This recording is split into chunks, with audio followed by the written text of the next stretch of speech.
Hello बच्चों, क्या हाल चाल। आज एक नए लेक्चर का शुरुआत कर रहे हैं जिसमें हम वर्ग 12वीं का इंग्लिश का पोएट्री सेक्शन पढ़ेंगे। इसमें सबसे पहले बच्चों कविता है। सबसे पहला कविता sweetest love I do not go, जिसको लिखे हैं जॉन डॉन। आज हम जॉन डॉन के बारे में पढ़ेंगे और जॉन डॉन की कविता के बारे में पढ़ेंगे, उसकी समरी पढ़ेंगे और एक्सप्लेनेशन और कुछ क्वेश्चन आंसर पढ़ेंगे। सबसे पहले आपका हमारी YouTube चैनल RKVM ई पाठशाला पर वेलकम, स्वागत है। ठीक है बच्चों, तो सबसे पहले आज हम अबाउट ऑथर के बारे में, सबसे पहले हम कवि के बारे में पढ़ेंगे कि sweetest love I do not गो जो है इसको लिखे हैं John Donne. Sweetest love I do not गो कौन लिखे हैं? John Donne. जॉन डॉन को जो है मेटाफिजिकल पोएट कहा जाता है। जॉन डॉन को कैसा कवि कहा जाता है? Metaphysical poet. ये line very very important VVI है बच्चों। ये क्वेश्चन पूछ देता है कि मेटाफिजिकल पोएट किसको कहा जाता है। ये याद रखने योग्य है कि जॉन डॉन को मेटाफिजिकल पोएट कहा जाता है।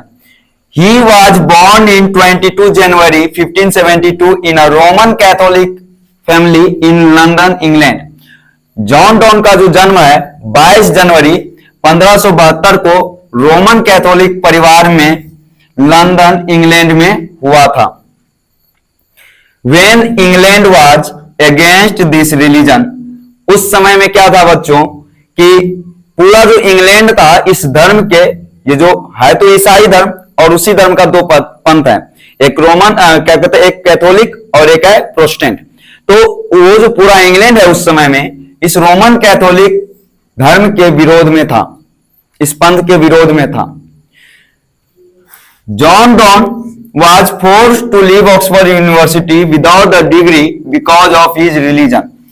जॉन डॉन को उसके धर्म के कारण बिना किसी डिग्री के ऑक्सफोर्ड यूनिवर्सिटी से बाहर निकाल दिया गया, क्योंकि उस समय में जो पूरा इंग्लैंड था ये रोमन कैथोलिक धर्म के विरोध में था। He secretly married to Anne More, who was his patron's niece। ये जो है जॉन डॉन गुप्त रूप से जो है ना एन मोर से शादी कर लिए थे। किससे शादी कर लिए थे? एन मोर से, जो उनकी संरक्षक की भतीजी थी। संरक्षक वो होते हैं जो पैसा या घर दे करके हेल्प करते हैं, उन्हीं की भतीजी से ये क्या कर लिए थे? गुप्त रूप से शादी कर लिए थे। They married in 1601। इनका शादी 1601 ईस्वी में हुआ था। John Donne's patron was against of his marriage.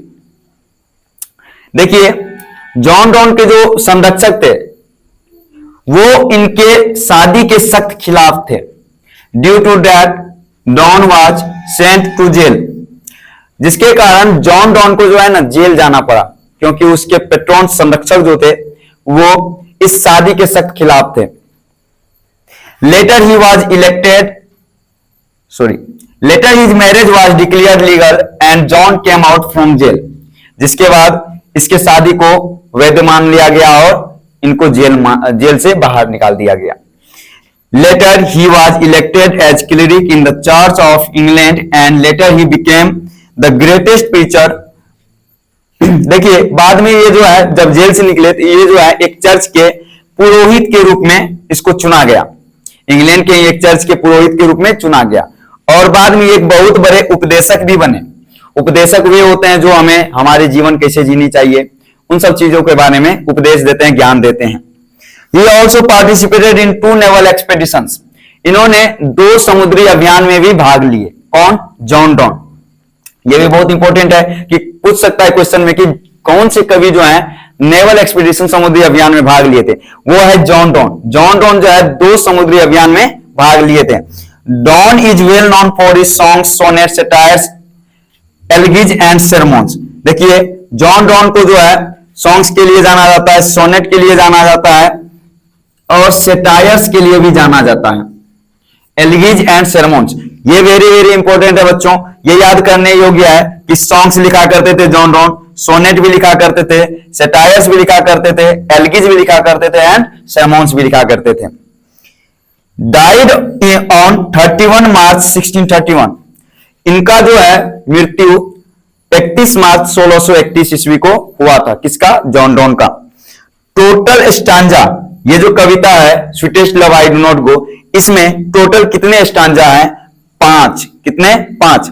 Etch stanza consist 8 lines. ये जो प्रत्येक स्टांजा है ये 8 लाइन से बना हुआ। प्रत्येक स्टांजा में कितना लाइन है? 8 लाइन है। He studied law and later read theology. ये जो है लॉ के बारे में, कानून नियम के बारे में पढ़ा करते थे और बाद में इन्होंने धर्म ग्रंथ भी पढ़ना शुरू कर दिए। थियोलॉजी मतलब होता है धर्म ग्रंथ। आया बच्चों समझ में? देखिए ये बहुत इंपॉर्टेंट है क्योंकि अबाउट ऑथर जो होता है इससे 2 से 3 मार्क ऑब्जेक्टिव में पूछ लेता है। मेन तो अबाउट ऑथर ही है।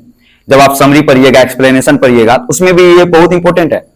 ठीक है बच्चों, तो ये बहुत इंपॉर्टेंट है, तो इसको याद करने वाला है तो ये याद कर लीजिएगा क्योंकि ये बहुत इंपॉर्टेंट है। इससे क्वेश्चन बहुत बार पूछा गया, ऑब्जेक्टिव में भी पूछ सकता है और सब्जेक्टिव में इंपॉर्टेंट तो है ही। ठीक है बच्चों।